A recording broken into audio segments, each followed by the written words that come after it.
Hello friends, Heidi here from Rain Country. God is good all the time, and I'm here for another Monday This and That, where I talk about several different topics, leading you back to some more thorough videos on what I might be talking about, answering questions, or just whatever I feel like talking about. So let's get to the topics of today. And I wanted to start with the Honeysuckle wine update, because this is getting interesting.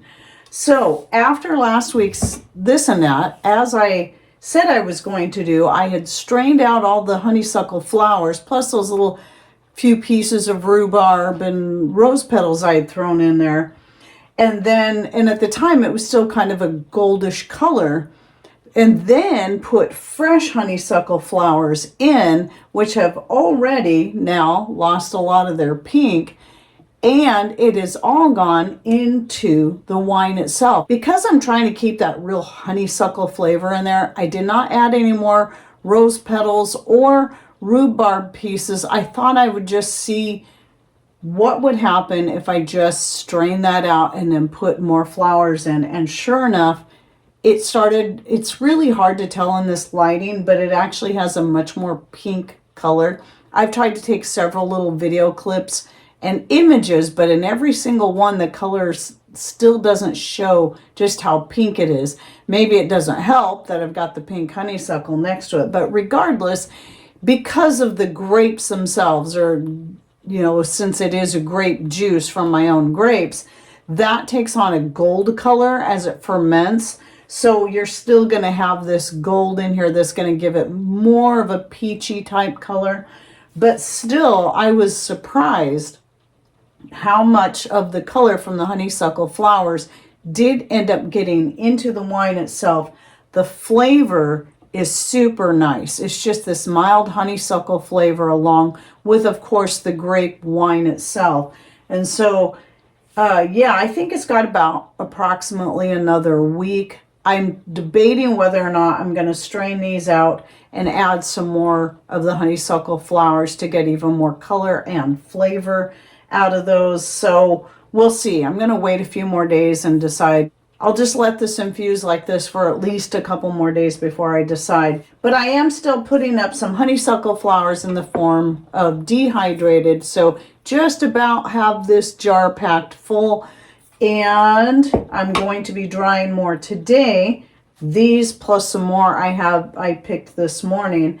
But at any rate, I wanted to also show you, I think you saw the picture I put in there last time of the honeysuckle soda. After that infused, the honeysuckle flowers alone did give it a lovely pink color. And in fact, this little video clip, it did actually, as I sat in the fridge, it actually infused even more and got an even more lovely color shade of pink.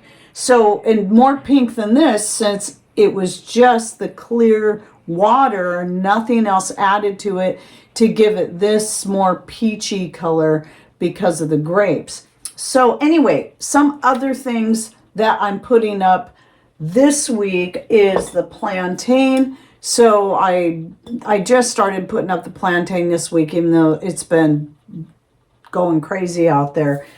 And so the plan is to fill up this jar. I think I have at least a couple other full quart jars from previous years. So I like to at least try to stay ahead by a couple of years when it comes to any of my herbs. Well, anything I'm putting up for that matter. And then another thing, because I realized I was getting low on dehydrated cabbage. Since I don't grow cabbage, one of these days I'll probably start trying to grow it again.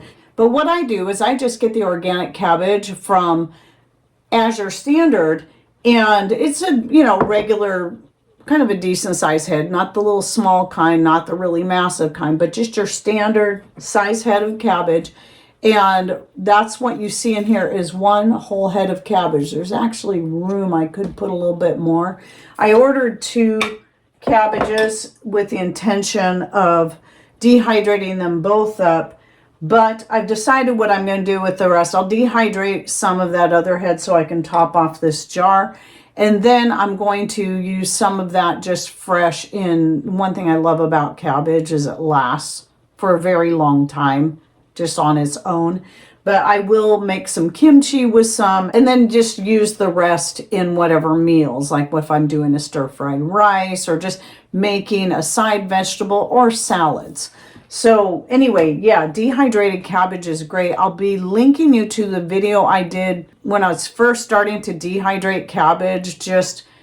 I gave it a try to see how it would work in various dishes, and I love it. It's actually wonderful to have in your long-term storage. I use the fresh stuff up right away, but the dehydrated is nice to have when it's like, oh, I'm out of fresh cabbage.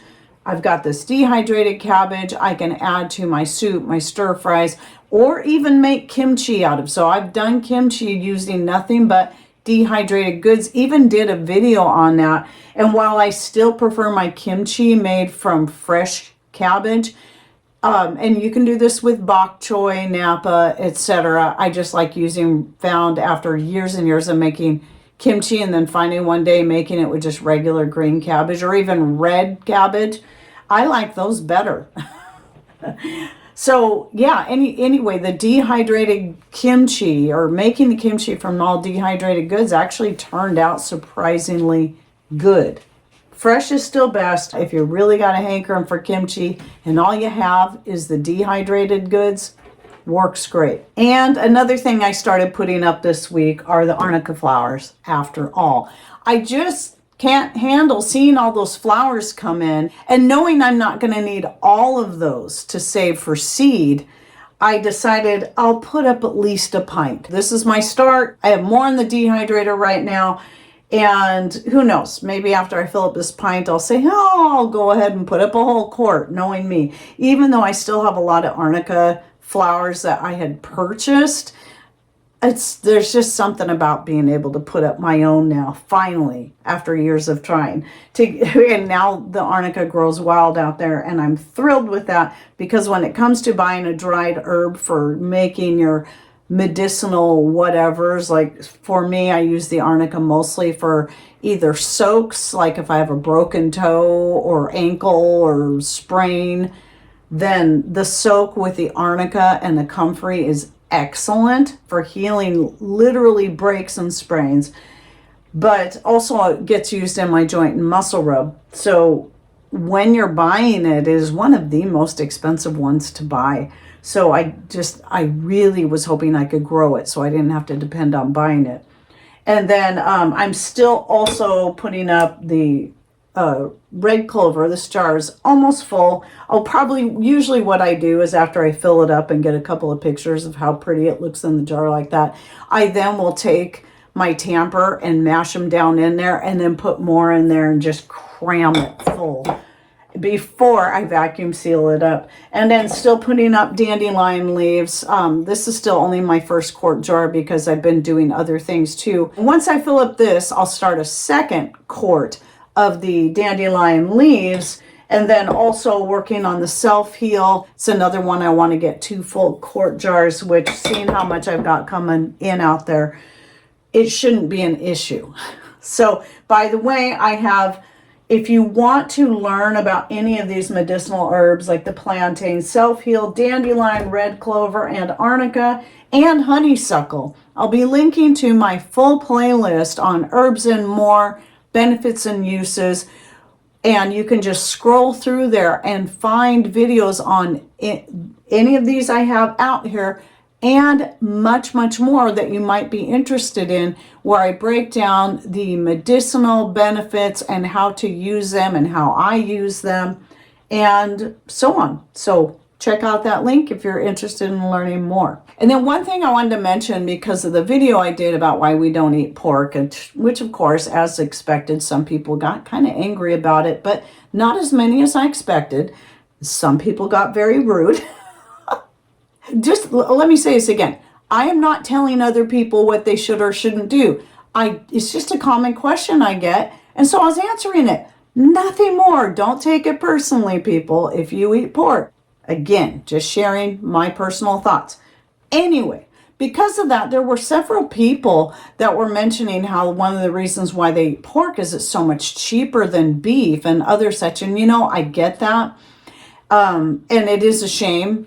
I do believe there's a reason why it is so much cheaper. Whether you choose to eat pork or not isn't so much what I want to say here, but especially if you're trying to stay away from pork and some of these other cheaper meats and go with more high quality, healthier meats, what are ways that you can make up the difference in cost? Because yes, I get it. It's getting so much more expensive.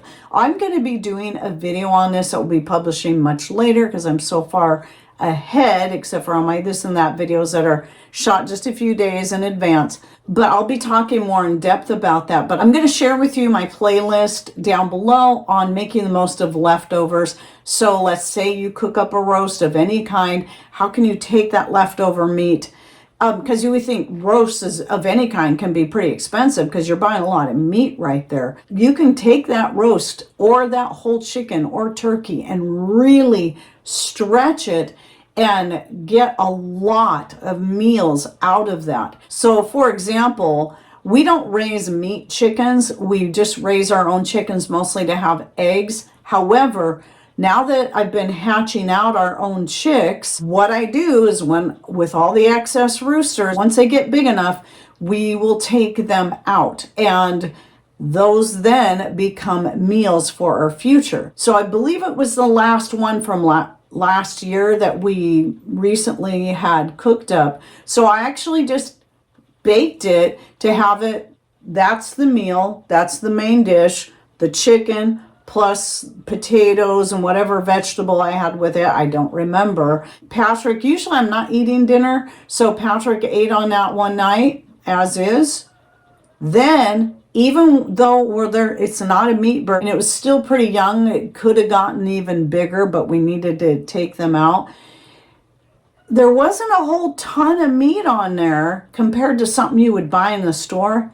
Yeah, I was still able to get that chicken meat to stretch and make 2 or 3 other meals, and each one of those meals stretched out 2 to 3 meals on their own. Especially when you're talking just 2 of us, it can really go a long way. So I would say we probably got 2 weeks of dinners out of that one small bird. So it can be done, and you can learn to take whatever meat it is you're using and make the most out of it by stretching. Will this fit into a carnivore diet? No, it won't.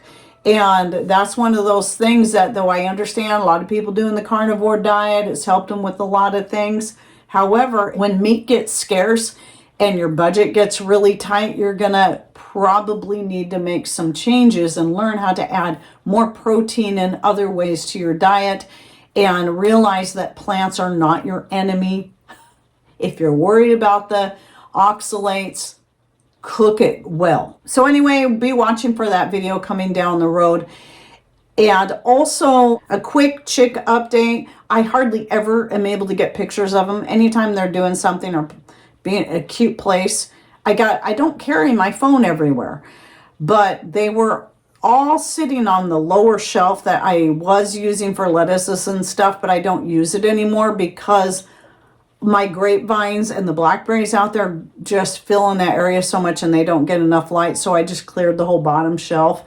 Well, now all the chicks, until they get too big, think it's their own personal little deck.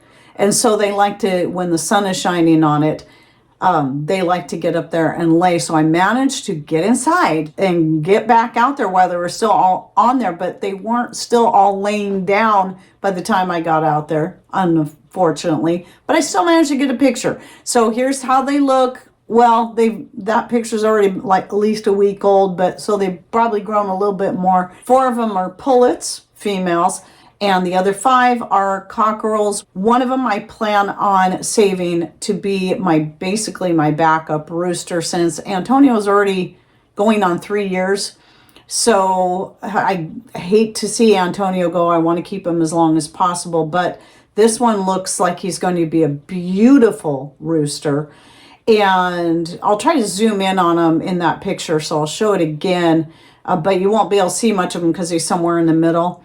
But anyway, and he's also, best I can tell, is probably going to be the best behaved one. So I'm looking at saving him. The other 4 are going to become future meals. And so we're going to make the most of everything we have here doing that. And then one more announcement I want to make is that all through the month of July, there is a collaboration going on with other channels, and I was invited to be a part of it, and it is called Jarred Up July. So my video will be, I think it's July 8th. It's on a Wednesday. This is the one nice thing about opening up my Wednesdays now, so that if something like this comes up, I have an open area. I can put a video. It means shooting an extra video during the week, but I can pop that video in there and don't have to worry about rearranging my whole schedule to be able to squeeze something in like I used to have to do. So there's two channels hosting this, and this is City Girl Homestead. That's Chris and Angela over at the Inquisitive Farm Wife. So you might want to go, I'll link to their channels down below, so you might want to go subscribe to them if you're interested in seeing the collaboration and all the other channels involved. I know that Cosmopolitan Cornbread is a part of it. I don't remember who else. There was a whole bunch of people in there. And so I think Teal House Farm was in there as well. Go check it out and subscribe to their channel. They will have their own playlists for the whole event as it's going on. So yeah, I just wanted to give you a heads up so you can be ready for those videos as they come in and enjoy the collaboration of all this channels working together. It's not often I get to be a part of a collaboration, so I was really grateful and thrilled to be invited to be a part of this. So anyway, I hope you all enjoyed my this and that for the week. Any thoughts, ideas you'd like to share, please put those in comments down below. And thanks for watching. Take care and God bless.